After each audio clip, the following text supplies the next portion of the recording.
ये वाक़या है एक चौधरी साहब का, जिनके दो बेटे होते हैं। छोटा बेटा दीनदार और समझदार होता है, जबकि उनका बड़ा बेटा नालायक और नाकारा होता है, जो मौज मस्ती में पड़ा रहता है।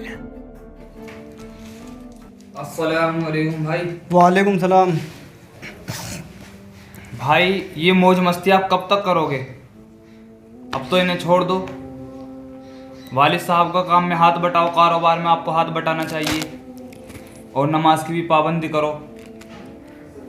नमाज हर मुसलमान पर फर्ज है। अरे टेंशन क्यों ले दो मेरे भाई, हमारा अब्बा चौधरी हैं।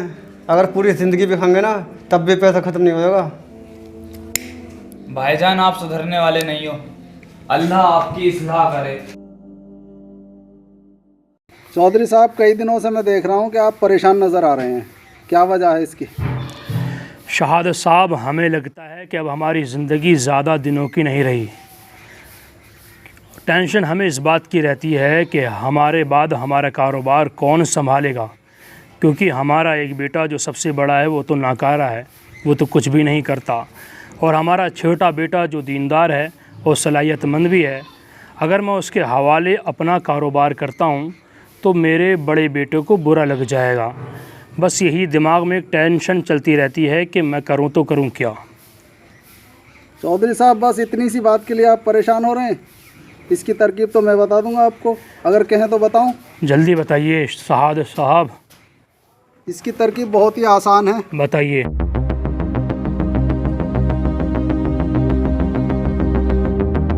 ठीक है, आपने बिल्कुल सही तरकीब बतलाई। एक काम करिए, आप हमारे दोनों बेटों को बुला कर लाइए जल्दी से।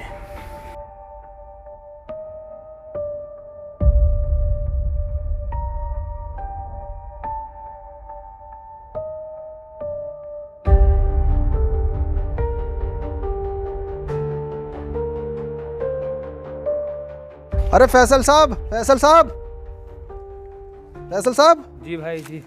चौधरी साहब ने आपको बुलाया है। अच्छा जी। हाँ, कुछ ज़रूरी बात करनी है, चलिए।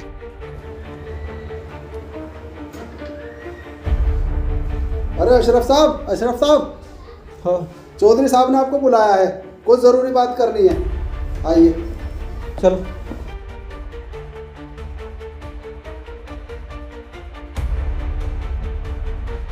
अस्सलामुअलैकुम अब्बा जान। वालेकुम अस्सलाम वरहमतुल्लाहि वबरकातुहू। बैठ।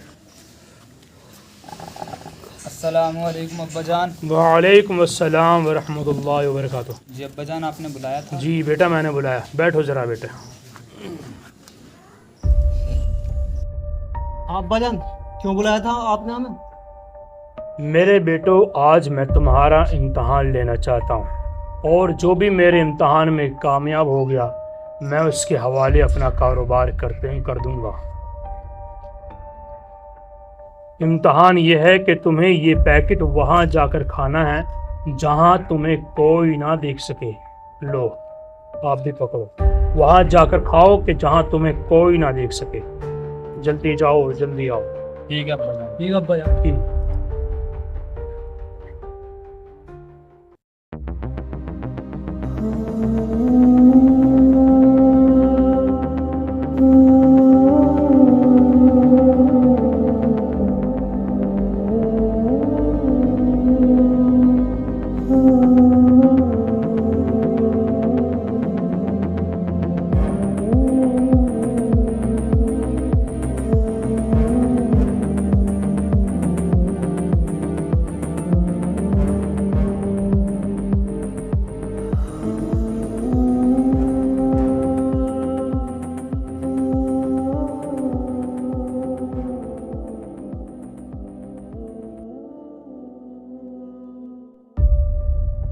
हाँ अब्बा जान, आपने जो पैकेट दिया था वो मैंने खा लिया, और मैंने ऐसी जगह खाया जहाँ पर मुझे कोई नहीं देख रहा था। अच्छा, आपने ऐसी जगह खाया जहाँ आपको कोई नहीं देख रहा था? जी। अच्छा। अब आप एक काम करिए, जो भी कारोबार है वो आप हमारे हवाले कर दीजिए। बेटा अभी सब्र करो, अपने छोटे भाई को तो आने दो अभी। मैं आ गया अब्बा जान। अरे बेटे, अभी तक आपने ये पैकेट नहीं खाया?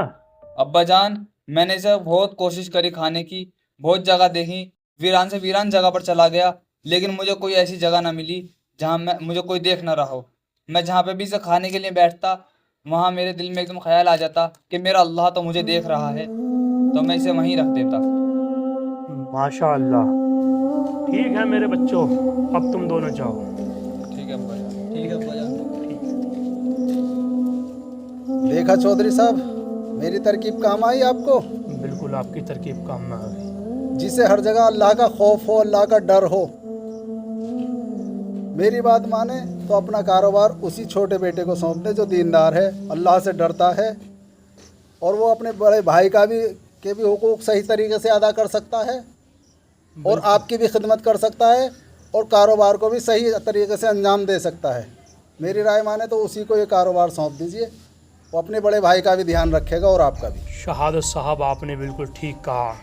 मैं अपने छोटे बेटे के ही हवाले अपना कारोबार करूँगा, क्योंकि मुझे उसी से उम्मीद है, क्योंकि वो ईमानदार भी है और दयानतदार भी है, और वो अपने बड़े भाई के साथ भी इंसाफ करेगा।